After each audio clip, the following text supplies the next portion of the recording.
पण निश्चितच जर कोणी जर ते ऑपरेशन टायगर, लांडगा, कुत्र हे जे जे काय आहे ते जर करत असेल तर निश्चितच त्याचे परिणाम त्याला भोगावे लागतील. चर्चा सुरूच आहेत, पण अधिकृतरित्या आणखीन त्यांचा पक्षप्रवेश झालेला नाही. पण निश्चितच जर कोणी जर ते ऑपरेशन टायगर, लांडगा, कुत्र हे जे जे काय आहे ते जर करत असेल तर निश्चितच त्याचे परिणाम त्याला भोगावे लागतील. राजीनामा द्यायला पाहिजे आणि मग पक्षप्रवेश करायला पाहिजे. जे पळून जातात ते टायगर कसले, ते तर लांडगे आहेत, कोल्हे आहेत, त्याची अवकात नाही टायगर म्हणून घ्यायची. महाराष्ट्रामध्ये सध्या ऑपरेशन टायगर जवळपास अंतिम टप्प्यात आलेला आहे. राजकीय घडामोडींना वेग आलेला आहे. 6 खासदार उद्धव ठाकरेंची साथ सोडणार आहे. त्यामध्ये हिंगोलीचे खासदार नागेश पाटील आष्टीकर यांचं सुद्धा नाव आहे. नागेश पाटील आष्टीकर यांचे जे कार्यकर्ते आहेत त्यांनी निवडणुकीमध्ये त्यांच्या खांद्याला खांदा लावून काम केलं. ते हिंगोलीतले हे सर्व शिवसैनिक आहेत, शिवसेनेचे पदाधिकारी आहेत. नेमकं त्यांना काय वाटतं या सर्व घडामोडीवर आपण जाणून घेऊया.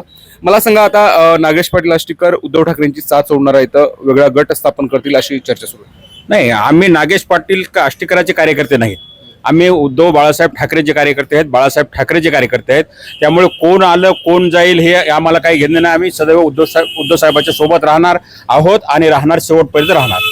नाही, लक्षात घ्या, मला आपल्या माध्यमातून सांगायचंय, चर्चा सुरूच आहेत, पण अधिकृतरित्या आणखीन त्यांचा पक्षप्रवेश झालेला नाही. आणि ते जर असं करत असतील तर ही खरंच गद्दारीच म्हणावी लागेल. कारण लोकांनी या खासदारांना शिंदे सेनेच्या उमेदवाराच्या विरोधात निवडून दिलेलं आहे.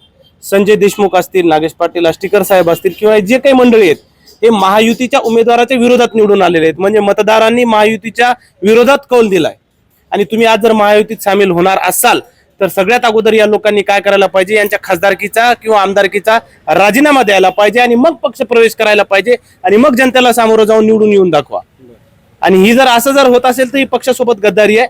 पण आम्ही शिवसेनेचे पदाधिकारी आहोत, कार्यकर्ते आहोत, उद्धव साहेबांचे शिवसैनिक आहोत. आम्ही कोणत्या आमदाराचे किंवा खासदाराचे कार्यकर्ते नाही आहोत. तुम्हाला काय वाटतं, तुम्ही जिल्हा प्रमुख आहात शिवसेनेचे, जर त्यांनी उद्धव ठाकरेंची साथ सोडली तर जिल्ह्याला काय परिणाम होईल? आणि तुम्ही त्यांच्या सोबत निवडणुकीमध्ये त्यांना खूप मोठी मदत केली आहे प्रत्येक ठिकाणी प्रचारामध्ये, आणि आता ते पक्ष सोडण्याच्या तयारीत. मी पदाधिकारी असण्यापेक्षा मी एक शिवसैनिक आहे. आणि हिंगोली जिल्ह्याचा, हिंगोली लोकसभेचा इतिहास पाहिला तर ज्यानं गद्दारी केली ते कोणीच पुन्हा निवडून आलेलं नाही. आणि निश्चितच संघटनेमध्ये किंवा जिल्ह्याला काही फरक पडणार नाही. आम्ही एक तर खासदार साहेबचं काय अधिकृत अजून आलं नाही. काही सकाळीच आमचे गणेशराव त्याच्याशी संपर्क साधला, त्याची दाढचं ऑपरेशन झाल्यामुळे ते घरी आहेत असं आम्हाला कळालं. पण निश्चितच जर कोणी जर ते ऑपरेशन टायगर, लांडगा, कुत्र हे जे जे काय आहे ते जर करत असेल तर निश्चितच त्याचे परिणाम त्याला भोगावे लागतील. याच्या अगोदरही हिंगोली असेल, परभणी असेल, ज्या ज्या लोकांनी गद्दारी केली त्याला पुन्हा गुलाल लागला नाही. आम्ही त्यांना गुलाल लागू देणार नाहीत. आणि यायचं तर अशी परिस्थिती यायचं काही नसताना सर्वसामान्य शिवसैनिकांना रक्ताचं पाणी करून कमी पैशात खासदार केलं. तुम्ही सगळेजण त्याचे साक्षीदार आहात. आम्ही आमच्या स्वतःच्या गाड्या त्या स्वतःच्या डिझेलनं प्रचार केला आणि सर्वसामान्य जनता त्याच्या पाठीमागे खंबीरपणे त्या ठिकाणी उभी होती. आजही आदरणीय उद्धव साहेबांच्या पाठीमागे आम्ही खंबीरपणे उभे आहोत. शेवटच्या क्षणापर्यंत आम्ही उद्धव साहेबांच्या पाठीमागे उभं राहणार आहोत. कारण की बाळासाहेबांचे आम्ही शिवसैनिक आहोत. ज्या लोकांनी शिवसेना घडवली, वाढवली, फुलवली त्याच्यासोबत आम्ही आहोत, हे आपण लक्षात घेतलं पाहिजे. आणि मला वाटत नाही की ऑपरेशन टायगर होईल. ते सगळा फेल कार्यक्रम आहे. आणि जे पळून जातात ते टायगर कसले, ते तर लांडगे आहेत, कोल्हे आहेत, त्याची अवकात नाही टायगर म्हणून घ्यायची, हे आपण लक्षात घेतलं पाहिजे. बरं, मला सांगा, आष्टीकर साहेब आता वेगळा गट स्थापन करतील. तुम्हाला खूप विश्वास होता, तुम्ही त्यांचे कार्यकर्ते, शिवसेनेचे कार्यकर्ते आहेत, आणि आता ते उद्धव ठाकरेंची साथ सोडणार. नाही, मी सकाळी फोन केला होता घरी.